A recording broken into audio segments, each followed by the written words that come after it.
ঘটনাটা ২০০৮ সালের। আমি তখন ক্লাস 8 এ পড়ি। আমি সকালবেলা একজন ফেরিওয়ালা আসেন, উনার কাছ থেকে কিছু কাপড় কিনি, যেটা আমি দুপুরবেলা ভাবি যে ওটা সেলাইয়ে নিয়ে যাবো। ঠিক দুপুরবেলা খাওয়া-দাওয়া শেষ করে একজন আপু আছেন, উনি টেইলারের কাজ করেন, তো আমি ভাবলাম যে উনার কাছে নিয়ে যাবো। যাবার পথে আ যে সাইডটা দিয়ে আমি যাবো, সেই সাইডটাতে হচ্ছে এক সাইডে হচ্ছে একটু পাহাড়ের মতো এবং এক সাইডটা হচ্ছে সমতল। তো ২ সাইডেই কবরস্থান। তো আমি যখন যাই দুপুরের পরে একটু পরে, তখন দেখি যে চারিপাশে কেউ নেই, আমি শুধু একা। তো আমি হেঁটে, হেঁটে যাচ্ছি, আমার ভেতরে কোনো ভয় বা কোনো কিছু ছিল না যে এখানে কবরস্থান আছে বা কিছু একটা।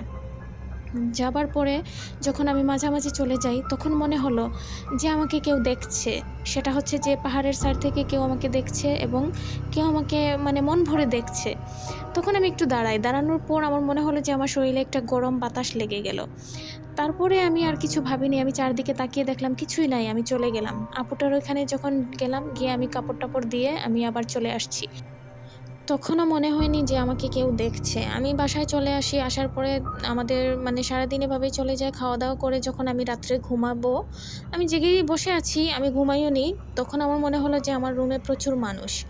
আমার মনে হলো যে কিছু মানুষ আছে যারা কালো কাপড় পরে বসে আছে এবং কিছু মানুষ যারা সাদা কাপড় পরে বসে আছে। আমার আর মনে হচ্ছে যে ওরা কিছু একটা পড়ছে এবং আমাকে ডাকছে ওদের কাছে। আমি তখন অনেক ভয় পাই। ভয় পেয়ে আমি চিৎকার শুরু করি যে, "আমাকে বাঁচাও।"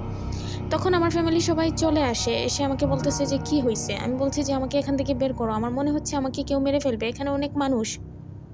ওরা বলছে, "কই? আমরা তো কিছুই দেখতে পাচ্ছি না।" আমি তখন বললাম যে, "না, আমি দেখতে পাচ্ছি এখানে অনেক মানুষ, আমাকে বের করো, তোমরা বুঝতে পারছো না।" তখন সবাই মিলে আমাকে ঘর থেকে বের করে কিছুক্ষণের জন্য আমি বাইরে যাই। বাইরে গিয়ে কিছুটা মানে স্বাভাবিক হই। কিছুক্ষণ পর আমার ভালো লাগে এবং আমি বলি যে, "এখন আমি ঘরে যাবো। আমার এখন মনে হচ্ছে যে আমার ভালো লাগতেছে।" আমি রুমে আসি, এসে আমি ঘুমাই, সবকিছুই স্বাভাবিক। মানে এই দিন কেটে যায়, রাত্রেবেলা কেটে যায়। সকালে উঠে আমি আবার অস্বাভাবিক আচরণ। মনে হচ্ছে যে এই আমি ভালো, এই খারাপ, মানে এরকম একটা কিছু। তখন ফ্যামিলি সবাই বুঝতে পারে যে এটা আসলে অন্য কিছু হতে পারে, তো ওকে একটা হুজুর দেখাই। তখন সবাই মিলে আমাকে নিয়ে গেল একজন হুজুরের কাছে এবং উনি আমাকে বললেন যে, "তোমার ২ টা হাত দাও।" পরে ২ হাতে ২ টা তাবিজ দিলেন। দেওয়ার পরে উনি বলতেছেন যে, "তুমি চোখটা বন্ধ করো এবং দেখো তুমি কিছু দেখতে পাচ্ছ কিনা?" আমি যথারীতি চোখ বন্ধ করি এবং আমি ফিল করি যে হ্যাঁ, আমি কিছু দেখতে পাচ্ছি। আমি বললাম যে, "হ্যাঁ, আমি দেখতে পাচ্ছি, আমি কবরস্থান দেখতে পাচ্ছি।"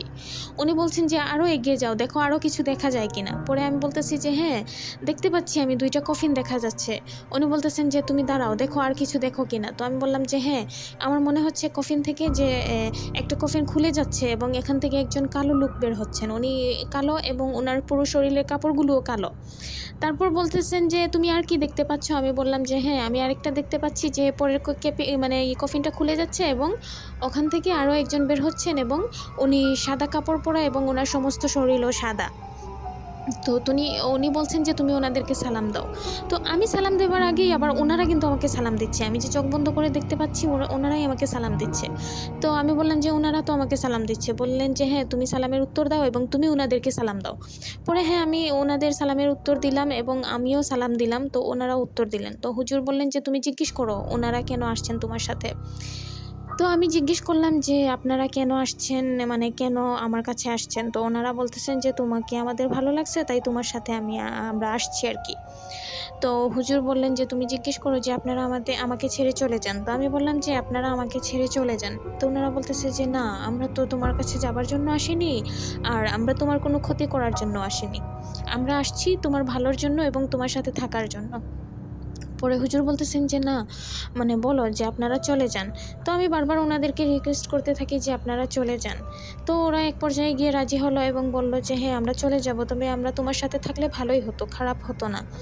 তো এই কথা বলে মানে আমি দেখতে পাচ্ছিলাম হুজুর বলছেন যে, "তুমি দেখো, লাস্ট পর্যন্ত তুমি দেখতে থাকো।" তো আমি দেখছিলাম যে হ্যাঁ, সত্যি, সত্যি ওনারা আমাকে আবার সালাম দিয়ে বিদায় দিয়ে এবং একজন কফিনের ভেতরে ঢুকছেন।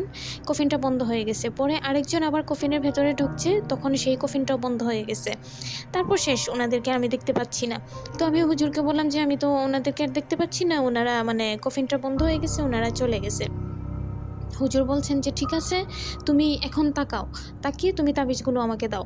তো আমি তাবিজগুলো ওনাকে দিয়ে দিলাম। পরে উনি বলতেছেন যে ওরা যে মানে তোমার সাথে যে জিনিসগুলো ছিল ওরা হচ্ছে কবরের জিন, মানে ওরা কবরে থাকে এবং হয়তো তোমাকে দেখছে, ওনাদের ভালো লাগছে তাই তোমার কাছে আসছে এবং তোমার সাথে ওরা থাকতে চেয়েছিল, তোমার কোনো ক্ষতি করবে না, তবে তোমার ভালোর জন্য। তো ওই দিন যেটা হচ্ছে মানে তখন আমার ফ্যামিলির সবাই বলল যে কালকে রাত্রে তো অনেক ভয় পেয়েছিল এবং বলছিল যে ওকে মেরে ফেলবে। তখন হুজুর বললেন যে হ্যাঁ, হয়তো সেটা হতে পারে যে ও স্বাভাবিক ছিল না, ওর শরীর হয়তো ভালো ছিল না বা কোনো একটা প্রবলেম ছিল, মানে কারণ কবরের জিন তো ওরা তো অনেক পাক পবিত্র থাকে, তো সেই ক্ষেত্রে হয়তো কিছু একটা সমস্যা হয়েছিল। আচ্ছা যাই হোক, ওরা যেহেতু চলে গেছে তাহলে আর কোনো প্রবলেম নাই। তো উনি কী করলেন, আমাকে একটা তাবিজ দিলেন এবং বললেন সেটা আমাকে পড়তে এবং বললেন যে মানে 2-4 দিন ঘর থেকে বের হইও না, স্বাভাবিক এভাবেই থাকো, তাহলে সব কিছু ঠিক হয়ে যাবে। তারপর বাসায় চলে আসলাম, সব কিছু ঠিক আছে, স্বাভাবিক, ভালোই। তো যাই হোক, এই পর্যন্তই। তো এই ঘটনাটা আমাদের একজন আপু, সুমাইয়া আপু, ওনার ঘটনা। এটা আমি আপনাদের সাথে শেয়ার করলাম। যদি ভালো লেগে থাকে তাহলে অবশ্যই আমাদের সাথে থাকবেন এরকম আরও নতুন নতুন ঘটনা পাওয়ার জন্য এবং এরকম আরও বাস্তব ঘটনা তুলে ধরার জন্য আপনারা আমার সাথেই থাকবেন। আল্লাহ হাফেজ।